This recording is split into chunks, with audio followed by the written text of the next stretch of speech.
Metro rail இரண்டாம் கட்ட திட்டத்தில் 4வது மற்றும் 5வது வழித்தடத்தை நீடிப்பது தொடர்பாக திட்ட அறிக்கை வெளியிடப்பட்டிருக்கிறது. வழித்தடங்களை நீட்டிப்பது குறித்த திட்ட அறிக்கை தயார் செய்ய 4,80,00,000 ரூபாய் ஒதுக்கீடு செய்து அரசாணை பிறப்பிக்கப்பட்டிருக்கிறது. கூடுதல் விவரங்களோடு ராஜ்குமார் நம்மோடு இணைந்திருக்கிறார்.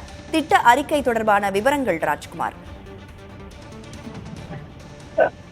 சென்னையில் தற்போது இரண்டாம் கட்டமான மெட்ரோ வழித்தடம் பணிகள் நடைபெற்று வரக்கூடிய நிலையில் கூடுதலாக பூந்தமல்லி டு பரந்தூர் வழித்தடத்திலும் அதே போன்று கோயம்பேடு டு ஆவடி வழித்தடத்தில் மெட்ரோ ரயில் திட்டம் அமைப்பதற்கான திட்ட அறிக்கையை தயார் செய்யக்கூடிய நடவடிக்கையை தமிழக அரசு மேற்கொண்டு இருக்கிறது.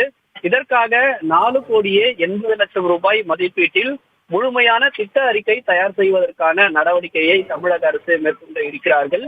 ஏற்கனவே கடந்த பிப்ரவரி மாதம் இதற்கான திட்ட அறிக்கை இறுதி செய்வதற்கான அனைத்து கட்ட பணிகளும் முடிந்திருப்பதாக தமிழக அரசு தரப்பிலிருந்து தகவல் தெரிவிக்கப்பட்டிருக்கிறது.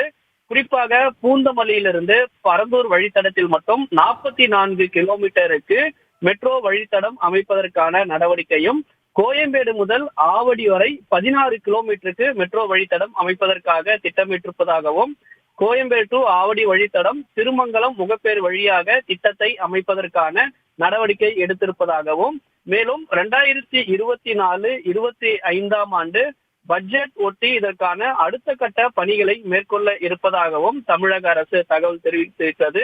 இதற்கான முழுமையான திட்ட அறிக்கை தற்போது தயார் செய்திருக்கக்கூடிய நிலையில் அடுத்த கட்டமாக மெட்ரோ ரயில் வழித்தடம் அமையக்கூடிய அனைத்து விதமான பணிகளையும் மேற்கொள்வதற்காக நகர்ப்புற வளர்ச்சித்துறை மற்றும் பிளானிங் டெவலப்மெண்ட் டிபார்ட்மெண்டோடு இணைந்து அடுத்த கட்ட நடவடிக்கை மேற்கொள்வதற்காக தமிழக அரசு தயாராகி இருப்பதாக தெரிவித்திருக்கிறார்கள்.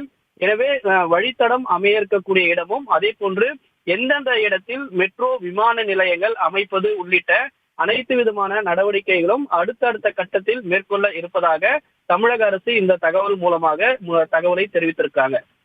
மெட்ரோ ரயில் இரண்டாம் கட்ட திட்டத்தில் 4வது மற்றும் 5வது வழித்தடங்களை நீட்டிப்பது தொடர்பாக திட்ட அறிக்கை வெளியிடப்பட்டிருக்கிறது. அரசாணை தொடர்பான விவரங்களை வழங்கியமைக்கு நன்றி ராஜ்குமார்.